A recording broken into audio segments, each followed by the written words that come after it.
So today we're going to talk about gender in sports. Growing up, I loved playing sports, and I still do. But I remember being called a tomboy, which didn't faze me. I wasn't what we would call a girly girl, and the only doll I ever had was a Barbie that came with a horse, because I love horses too. As a female athlete in the 80s, I had no idea what Title IX was, or that I was fortunate to have the opportunities to play sports that I did, compared to women in my parents' generation.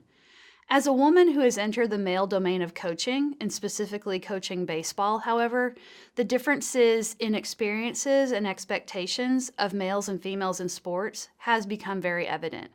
Now, you may be thinking, there are lots of women coaches. And there are, but the reality, as we'll discuss in a little bit, is that since the passage of Title IX, fewer women are head coaches than before its passage. Women are still the rarity in youth sports. My niece, who's 10, told her mom a few weeks ago that she didn't know girls could coach baseball. They were visiting for the weekend and I had to leave to go to the field. That same weekend, our travel baseball team was in a tournament, and in between innings, I went out to warm up our pitcher. The second time I did that, a coach from the other team came over and offered to catch for me. I did a double take and said, "What?" I know, real intelligent. He said he didn't mind, quote, helping out. I said, "No thanks, I'm good." However, I wasn't good. I was actually really offended. I wasn't struggling. I was catching all the pitches. What was different? What warranted this comment? Would he have made the same offer to a male coach? Now, this discussion is not about bashing men or boys in sports. We will, however, draw a lot of attention to the differences in access to sport, experiences in sport, and pay in sport between men and women, because those differences exist. Despite all the progress made over the last 40 years, there is still gender inequality in sports. Gender inequality is a product of our society, and one of my goals with this material is to draw our attention to these inequalities, because I firmly believe that change must follow awareness. And I believe that many people still lack awareness of the current status of sports. So let's begin. We're going to talk about changes in sports over the past two generations, and the single most dramatic change in sports is the increase in participation among girls and women. This is due to 5 factors, so we're going to discuss each of these factors. The first one is new opportunities. Prior to the 1970s, teams and programs for women did not exist. We see disparity in the history of the Olympic Games. In 1908, there were no women's events in the Olympics. And although that gap has decreased over time, a gap still exists. One such gap was with the sport of ski jumping. There are several sources that are great overviews of the battle to include women's ski jumping in the Olympic Games. Ski jumping was believed to be detrimental to a woman's health. Specifically, ski jumping would damage a woman's ovaries. Yes, we may laugh at this now, but this was an argument that was used up until 10 years ago as a way to keep women out of ski jumping, despite the fact that women were doing ski jumping since 1862. So it's really interesting to see that throughout history, a lot of reasons that women were excluded from sport was to prevent them from injury, specifically injury to their ovaries, injuries to their reproductive system as a whole. It was thought that too much exertion might weaken the muscles keeping the uterus in place. Here's an interesting quote from a German doctor in 1926. "Because of the unanswered medical question as to whether ski jumping agrees with the female organism, this would be a very daring experiment and should be strongly advised against." That didn't stop women jumpers. As I said earlier, the first recorded female jump was by Norwegian athlete Ingrid Olavedsdottir Vestby back in 1862. Not only did she not lose her ovaries, but as one eyewitness wrote, she, quote, flew until she landed firmly, planted on her skis, past the point where many a brave lad had lost his balance earlier in the competition. A few women were jumping into the 20th century, some of them surely making a conscious act of gender protest. But as the top athletes in the sport note, they were regarded more as sideshows than as athletic competitors. As ski jumping formalized into an organized sport, organized by men of course, women found themselves even more on the margins. Raised eyebrows were codified into technical regulations. In the first Winter Olympics of 1924, every discipline was restricted to men competitors. And even as women's sports were added, women's jumping was not. The second factor that's led to increased participation is government legislation mandating equal rights, specifically Title IX. Title IX has tremendously impacted the sports opportunities of women. We're going to be talking about Title IX and also having a discussion paper on it as well. And I'll have links posted where you can reference some historical materials related to Title IX. But Title IX is very interesting. It was legislation that was not geared specifically towards sports. It was geared towards educational institutions receiving federal funds. But it was quickly adapted to apply towards equal opportunities in sports. And so we see that at the high school level and we see that at the college level as well. So when we talk about Title IX, it's important to look at its history and also the way that it has changed sports opportunities for women. And again, we'll discuss this more in depth later in this section. The third factor is the global women's rights movement. This emphasized that females are enhanced as human beings when they develop their intellectual and physical abilities. This has led to political action and lobbyists for change. We now have, for example, international conferences discussing gender equity. For example, the United Nations Fourth World Conference on Women was in Beijing in 1996. Billie Jean King, many of you are familiar with her, tennis player, recently launched her Leadership Institute in part to promote equality. And there's another organization called International Working Group on Women in Sport. A fourth factor that has led to increased participation of women and girls in sports is the health and fitness movement. Research has made people more aware of the health benefits of physical activities. So now we have an emphasis on the development of physical strength and competence.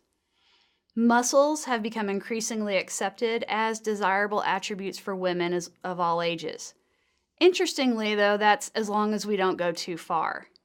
There's a really good quote that I'm going to give you here. It says, "Women still don't have total freedom in the pursuit of sport because of the societal emphasis placed on attractiveness, which regulates physical strength." So some research has called this a culturally produced glass ceiling that restricts the amount of musculature acceptable for women.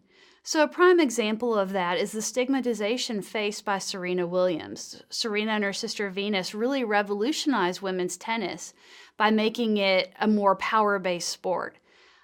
But along with that, they became very muscular, and Serena Williams was actually criticized repeatedly by the media, or in the media, for her more masculine physique, and people questioned whether she was really feminine.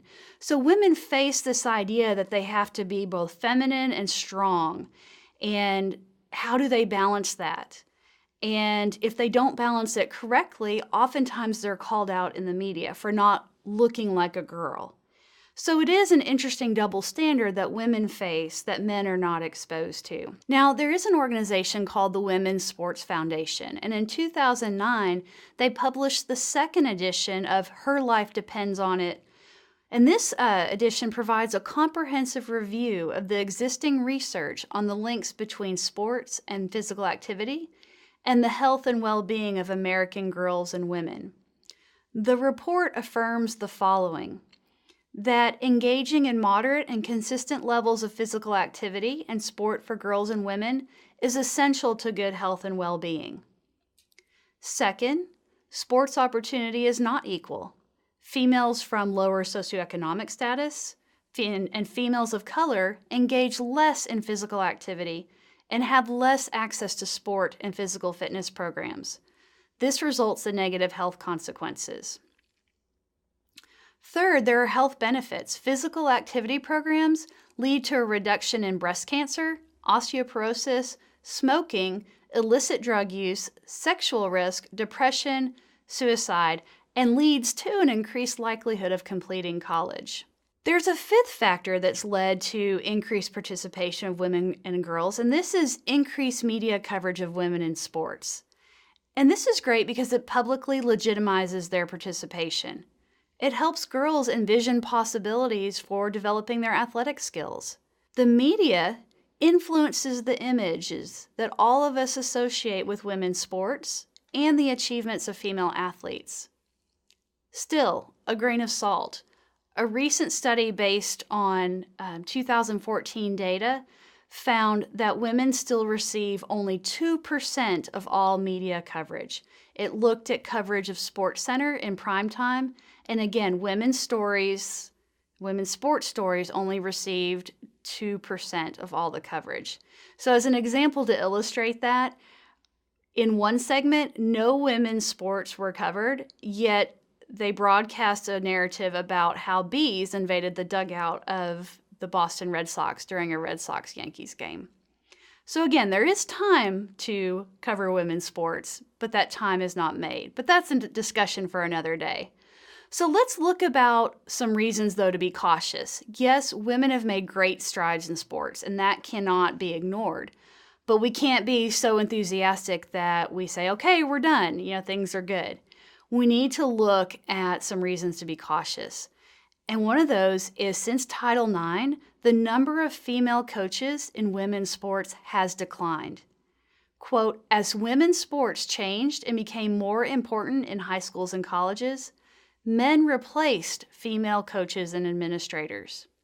And that's an interesting dilemma. Prior to Title IX, women's teams were run by women. There were women athletic directors.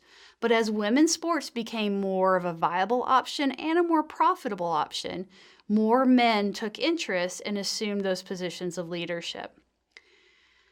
So there's an article that gives stats on this, and it says prior to Title IX, over 90% of all head coaching positions in women's sports were occupied by females. Today, that is 43%. At the NCAA Division I level, only 5 out of 120 athletic directors are female. So this one author concludes that for employment opportunities, Title IX has actually been far more beneficial for men than for women. So what are the problems with this underrepresentation? Well, first, unless female role models are present, girls will be reluctant to define sports and sports participation as important in their futures.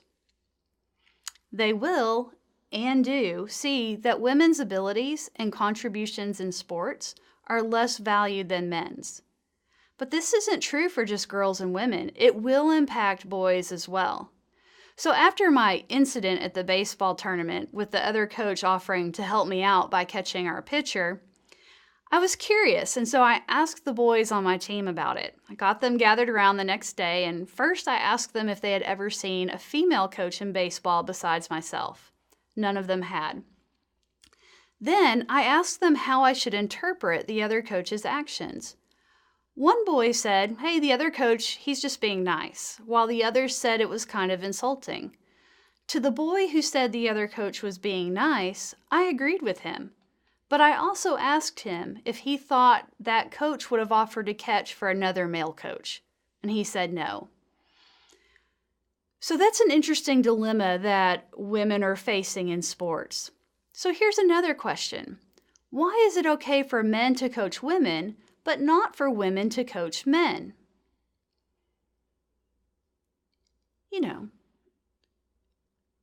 What do we do about that? We are seeing some changes in terms of more openness at the professional level. There are more female coaches in some of the professional sports. Nancy Lieberman and Becky Hammond are both assistant NBA coaches. Lieberman is actually tipped to be the first female head coach in a major men's pro league. Andy Murray, a tennis player, is coached by a female, and she's the first female to coach a top player on the men's tour. Jen Welter, an intern coach with the Arizona Cardinals, was the first female to hold a coaching position of any kind in the NFL. Catherine Smith was hired by the Bills as the NFL's first female full-time coach, a year ago, January 21st, 2016. She's not a coach, but Sarah Thomas is the first female referee in the NFL. Amanda Hopkins, an area scout for the Mariners. She was the first woman hired as a full-time scout by a major league team since the 1950s. FIFA had an all-female referee crew for the World Cup. And female umpires are going to be calling the Women's World Cricket Competition. It's definitely progress that women are becoming coaches at the professional level. However, going back to the comment from my niece, who said she didn't know a woman could coach baseball, sports leaders and officials need to help facilitate opportunities for female coaches at the recreational and youth levels.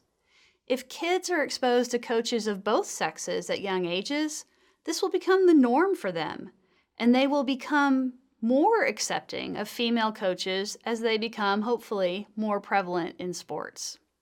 There's a second reason to have caution, and this is continued emphasis on what's called cosmetic fitness.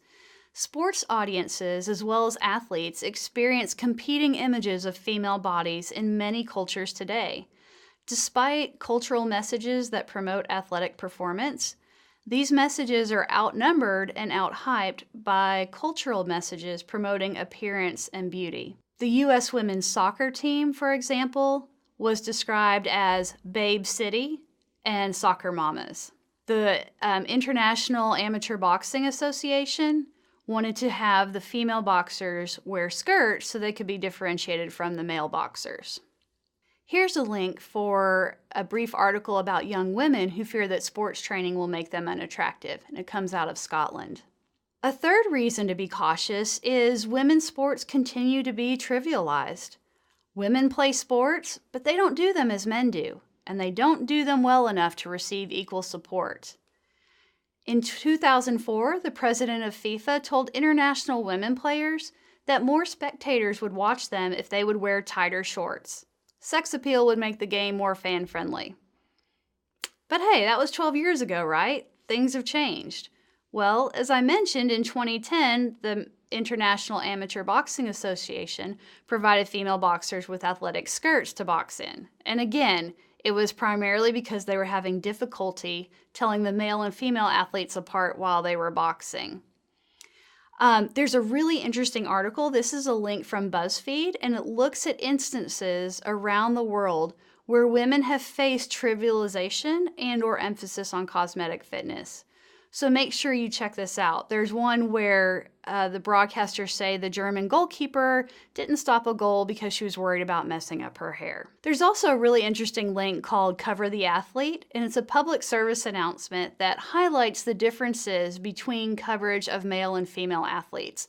You'll get a laugh out of it, but it's a really great article or a clip that looks at how we treat male and female athletes when we're covering them post-game.